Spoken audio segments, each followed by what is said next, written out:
Alors, la FDE est une fédération qui est au service des communes du département. Au niveau de l'énergie commence à être pour les communes un problème important.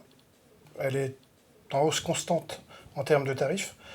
Les communes voient leur dotation baisser, donc les ressources sont en baisse. Alors nous incitons les communes à utiliser les systèmes à détection de présence, parce qu'avec ce système, l'économie d'énergie est encore plus importante, l'éclairage ne se mettant en fonction que quand une personne est détectée. On a eu au départ la visite des conseillers de la FDE qui ont venu nous expliquer ici au conseil municipal le fonctionnement de la FDE et puis le fonctionnement de l'éclairage public, l'enfouissement de réseau. Et après, nous avons choisi un cabinet d'études. Précédemment, à 6h, il se mettait en route l'éclairage public et il se fermait vers 10h, 10h30. Il était vieillissant, assez faiblard comme on dit. À partir de 10h30, il n'y avait plus du tout d'éclairage dans le village. Disons que c'est un éclairage qui lui revenait très cher. La détection de présence nous permet de faire des économies d'énergie, étant donné que le lampadaire se met en fonction complète à partir du moment qu'il a détecté une présence. D'accord ? Le fait que ça baisse à chaque fois que la personne s'est éloignée ou qu'il n'y a plus personne, elle descend à 30% et on fait des économies d'énergie.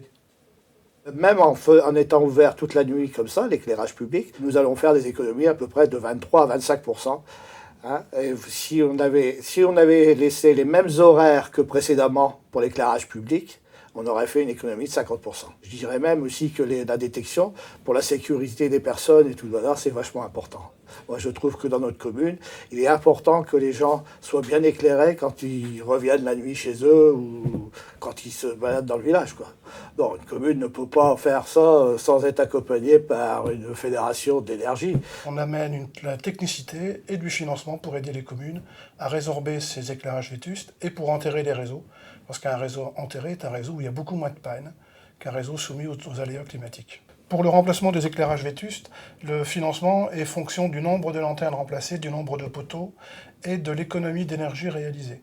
Plus le taux d'économie d'énergie est important, plus le taux de la subvention est important. Ah, tout à fait, je le conseille. Il y en a même des gens qui sont déjà venus voir pour voir un peu comment ça fonctionnait. On a eu la visite de la ville d'Odroïc qui est venue un soir pour visiter, voir un peu comment marchait la détection. Ils sont repartis, ils ont été un peu estomaqués quand même.